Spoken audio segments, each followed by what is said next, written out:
everyone, and welcome to another edition of Wisdom Wednesday. I'm Dr. Jayne Bock, a Bakerpedia influencer, and today I am going to be sharing some baking wisdom with you focused on analytical flour testing. What do you know about solvent retention capacity testing, or SRCs for short? It's a relatively newer test in the realm of flour quality testing, and it's predominantly used in areas like cookie and cracker manufacturing. Flour is essentially comprised of a number of different polymers. So we have carbohydrate polymers like fibers and starches, and we also have protein polymers as well. So there's a number of different polymers there, and each of them is going to absorb water that then has to be baked off in the oven. And especially with cookie and cracker manufacturing, where you're baking to such a low final product moisture content, you want to understand which polymer is actually holding that water, because that determines how successfully you're going to bake it off in the oven. It determines the energy requirements to bake it off, which of course energy requirements translate to money. So solvent retention capacity essentially involves taking a small sample of the flour and then testing it in each of 4 different solvent systems. The first solvent is water, because that is the solvent that we're baking with, and that tells you the overall water requirements for this flour. Another solvent is 5% lactic acid. 5% lactic acid is essentially going to cause the glutenin proteins to swell and take up that solvent. So lactic acid is specific for glutenins, and that tells you how much solvent, or how much the proteins, I should say, are contributing to the water absorption of that flour. Another solvent is 5% sodium carbonate. And sodium carbonate is specific for damaged starch. So if there's damaged starch in the flour, it is going to take up water. And of course, it's going to swell in the presence of sodium carbonate. And so that solvent will tell you essentially how much damaged starch is contributing to the water absorption of that flour. The final solvent of the 4-solvent system is 50% sucrose. Sucrose is more specific for soluble fibers, the arabinoxylans or pentazans, depending on which generation of bakers you come from. The soluble fibers are going to swell in the presence of that 50% sucrose. And so that solvent will tell you how much water soluble fibers are absorbing in that flour.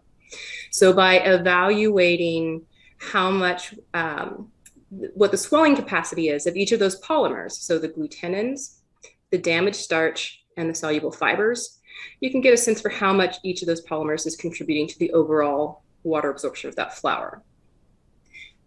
Now, like I said, with cookie and cracker baking, we're essentially trying to bake off almost as much water as you're adding in the formula. We're trying to bake off, for lack of better words, all of the water in the system, because you're trying to get that product under 5% moisture content.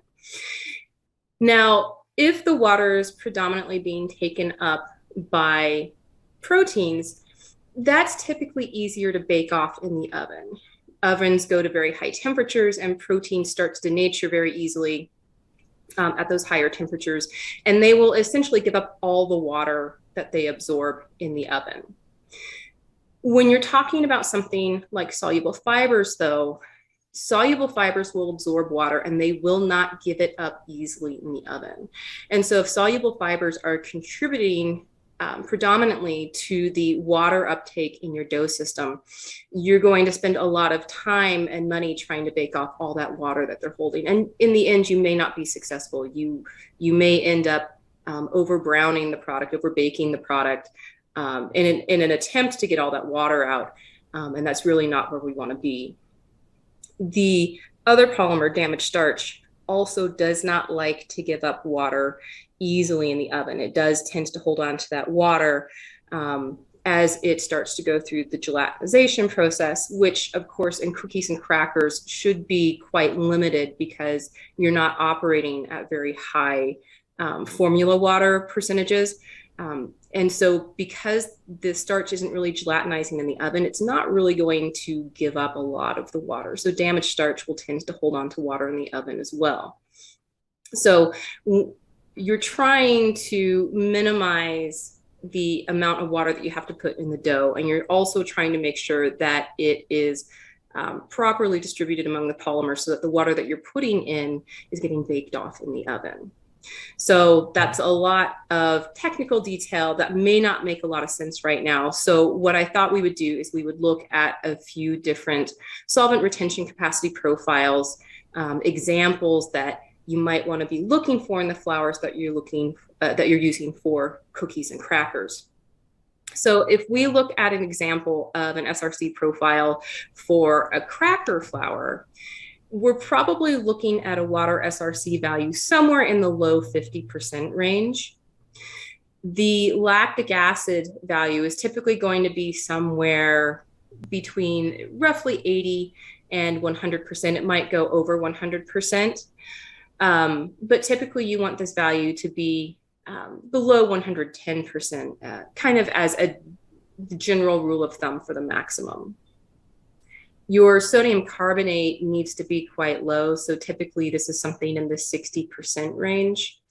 And of course, the 50% sucrose is very important. That is specific for soluble fibers.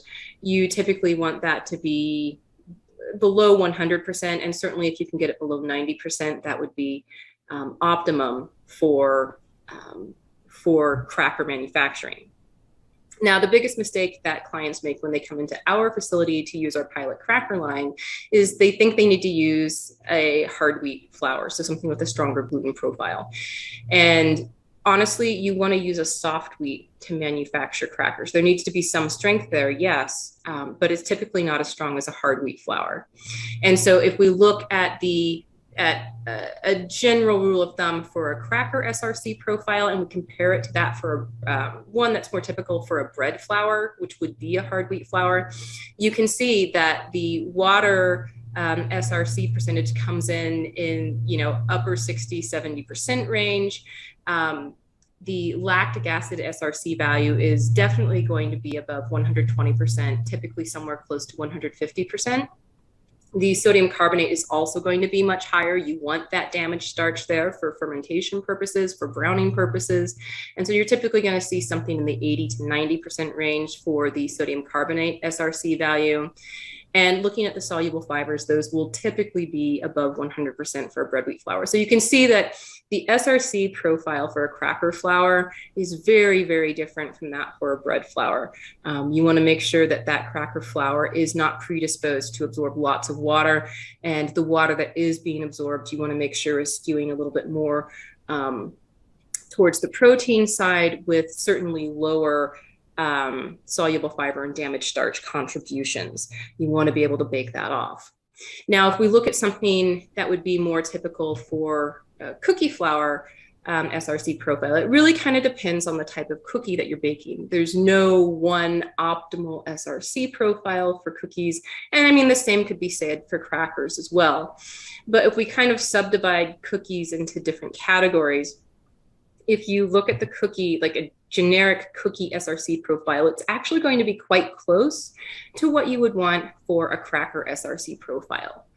As you start subdividing it into different categories, wafer flour versus a shortbread cookie flour, or maybe something you want a really soft, moist cookie, that SRC profile is going to change a little bit in terms of which component is absorbing more of the water.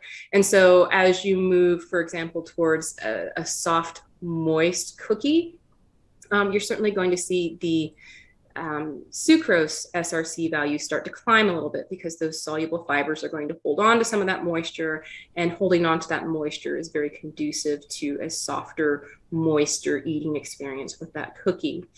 So it really depends on the type of product that you're looking to make, but in general, for both cookies and for crackers, your water SRC value is going to be in the low 50% range. Anything under 50% is certainly going to be a good candidate.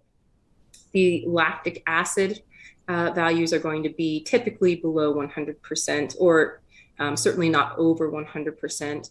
Sucrose values are going to be typically in the 80% range, and sodium carbonate is going to be somewhere in the 60% range.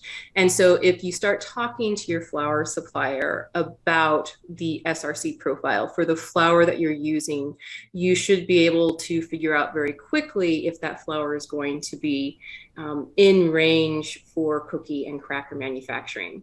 So you should be able to bake off that water a little bit more easily, save money, and still end up with an excellent end product. So hopefully that fills you in a little bit on solvent retention capacity, or SRC profiles. And that's all I have to share with you today for this edition of Wisdom Wednesday. If you have more questions, of course, join us at the forums and LinkedIn and Facebook. Just look up the Baking Industry Professionals group on these platforms. And as always, till next time, bakers.